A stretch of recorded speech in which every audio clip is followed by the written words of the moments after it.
So how can hypnosis come to help or provide an additional layer of help in people, for instance, with anxiety, with stress, with performance fears? Fear, which also is known as stress, anxiety, worry, panic, nervousness, phobia.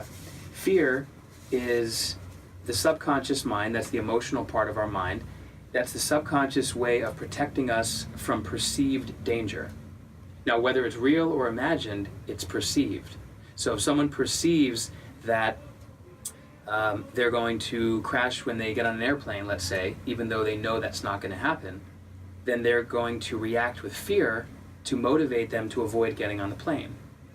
It's the same reason why people procrastinate, because that's a minor version of it, but it's a fear of either not being good enough, not doing well, fear of failure, fear of sometimes fear of success. Fear of success, which can include fear of failure as well as a part of it. So you're right. So the point is, if someone fears some outcome, or if someone anticipates a certain condition or outcome is going to be uncomfortable or difficult or painful, usually emotionally, then they're going to then fear is what's created automatically by the subconscious to help protect them.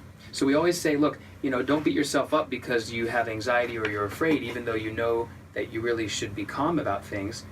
Your subconscious is trying to protect you, excuse me, like a watchdog. If let's just say you're trying to sleep, because hypnosis we use all the time to help people who have sleep problems, like the mind won't turn off.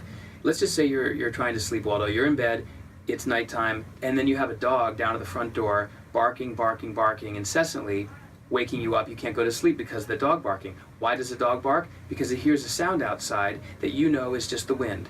But the dog thinks that's an intruder. It doesn't understand. You try to tell it, it's okay, we're safe. The dog just looks at you and then goes back to barking again. Why? Because the dog is like the subconscious. It doesn't understand logic. It just is trying to protect and help, but it creates more problems often. And what we as hypnotists do is help influence the subconscious to realize what you already know logically, which is that you're safe and the fear is inappropriate. Once that happens, the fear goes away and the problem is solved.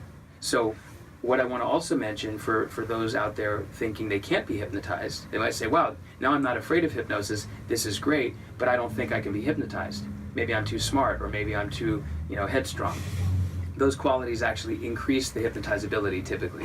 But They're the best subjects. Well, Really? Smart people follow instructions, so the point is, all hypnosis is self-hypnosis, and if someone wants to be hypnotized, they can be. Pretty much anyone can. So what I always tell people when they come in and they say, well, I don't think I can be hypnotized, but I need help, stopping buying stuff, shopping all the time in the shopping channels, or smoking, or eating this, and I said, well, who trained you to do all that? How did you learn that you needed to have a cigarette to survive?